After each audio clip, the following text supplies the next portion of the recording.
ఆ రోజు నుంచి నాకు అసలు కంప్లీట్ పర్స్పెక్టివ్ మారిపోయింది. అప్పటి నుంచి ఇది చిన్న ఇది పెద్ద అన్నది లేనే లేదు. సో ఇప్పటికి కూడా నా కొడుకు కూతురు పెళ్ళిళ్ళకి మా డ్రైవర్లందరినీ నేను ఫ్లైట్లో పెళ్ళిళ్ళకి తీసుకెళ్ళాను. వాళ్ళు పార్ట్ ఆఫ్ మై ఫ్యామిలీ. వాళ్ళు తర్వాత మా ఇంట్లో వీళ్ళెవ్వరిని వర్కర్స్ సర్వెంట్స్ అనరు, హెల్పర్స్ అంతే. నేను నవ్యాలో కూడా మన గురవాడ పార్ట్ 2లో కూడా నాకు సహాయం చేసిన సేవ వ్యక్తులు అని చెప్పి వీళ్ళందరి గురించి రాశాను. వీళ్ళందరూ ఫోటోలు వేసి ఒక ఆర్టికల్ రాశాను. ఎందుకంటే వీళ్ళు లేకపోతే జీవితం చాలా కష్టం. ఒక వంట కానీ, ఒక గార్డెనర్ కానీ, డ్రైవర్లు కానీ. సో వాళ్ళకి ఇవ్వాల్సిన గౌరవం, వాళ్ళకి ఇవ్వాల్సిన వ్యక్తిత్వం ఇది ఇవ్వాలి. సో నాకు అది చాలా ఇంపార్టెంట్. లక్కీగా భవానికి కూడా అదే. ఒక్కరోజు కూడా మా ఇంట్లో మా పిల్లలు కూడా సర్వెంట్ అన్న మాట వాడడం, హెల్పర్స్ అంతే. వీళ్ళందరినీ పేర్లతో పిలుస్తాం. ఇప్పుడు ఇంత ప్రశాంతంగా నవ్వుతూ ఉంటారు కదా సార్, ఏ విషయంలో మీకు ఎప్పుడైనా కోపం వస్తుంటుంది? కోపం మా ఆవిడ నడిచి చెప్తుంది నీకు చాలా కోపం ఉంటుంది నన్ను. నిజంటే నాకు కొన్ని వెరీ సెన్సిటివ్ పాయింట్స్ ఉంటాయి. ఆ సెన్సిటివ్ పాయింట్స్ టచ్ అయినప్పుడు ఒక్కోసారి బాగా పెద్దగా మాట్లాడి అరుస్తుంటాను. కంట్రోల్ చేసుకోవాలనుకుంటున్నాను. కొంతవరకు అయింది, ఇంకా కొంతవరకు కాదు. ఎస్పెషల్లీ హాస్పిటల్లో పేషెంట్లకి ఏదన్నా ఇబ్బంది కలిగే పనులు కానీ, పేషెంట్ల కేర్లో ఏదన్నా డెఫిషియన్సీ వచ్చే పనులు కానీ మా వాళ్ళు ఎవరన్నా చేస్తే ఎమ్మటే ఐ బ్లూ మై ఫ్యూస్. చాలా కోపం వస్తుంది, ఎమ్మటే అరుస్తాను. అది కూడా కంట్రోల్ చేసుకోవాలి, ట్రై చేస్తున్నాను. అదొకటి ఇది. తర్వాత ఇంట్లో అంటే భవానీ మీద పిల్లల మీద పెద్ద అరవను, బట్ ఒక్కొక్కసారి ఏదన్నా నేను అనుకున్న రీతిలో చేయకపోతే ఒక్కొక్కసారి సడన్గా అంత మూమెంటరీ, బట్ ఆ మూమెంటరీ వచ్చినప్పుడు మటుకు బాగా హై వాయిస్లో మాట్లాడతా. అది కూడా తగ్గించుకోవాలి.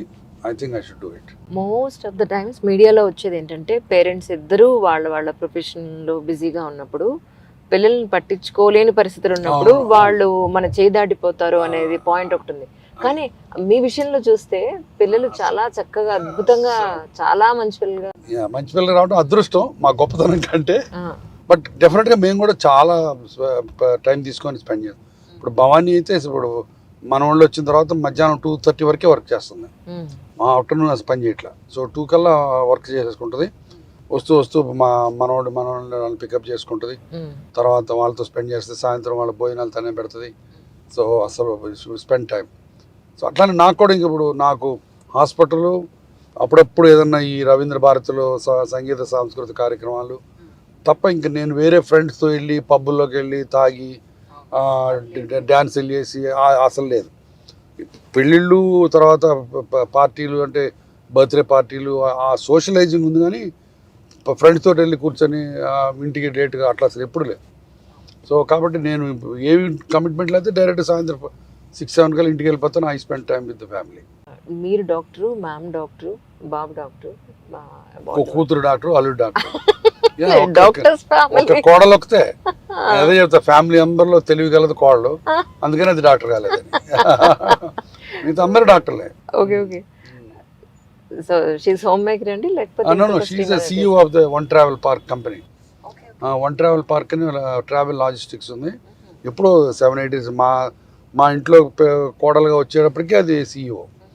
అప్పటికే అమెరికాలో చదివింది and she is the now CEO of that company. She works మా అందరికంటే ఎక్కువ పని చేస్తుంది.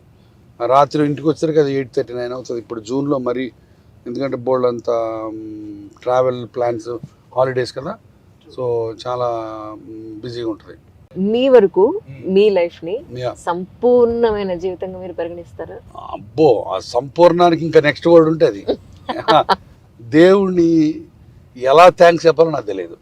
అన్ని ఇచ్చాడు నాకు, అంత ఆనందం ఇచ్చాడు, అంత అద్భుతమైన ఫ్యామిలీ ఇచ్చాడు, అంత అద్భుతమైన ఫ్రెండ్స్ని ఇచ్చాడు, అంత అద్భుతమైన ఒక అవకాశం, అద్భుతమైన ఒక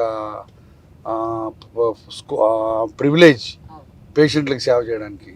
అది నేనేం మదర్ తెరేసా అంటలేదు, బట్ ఆ విద్య ఇచ్చాడు, ఆ ఎక్స్పర్టీజ్ ఇచ్చాడు. ఈరోజు ఇంతమందికి సంవత్సరానికి 4,000 మోకాళ్ళు ఆపరేషన్ చేసి 4,000 మందిని మళ్ళీ నిలబెట్టగలుగుతున్నానంటే అది ఆయన ఇచ్చిన ఇదే కదా. ఇంతకంటే ఇంకేం కావాలి Anjali? Oh boy, this life is so good.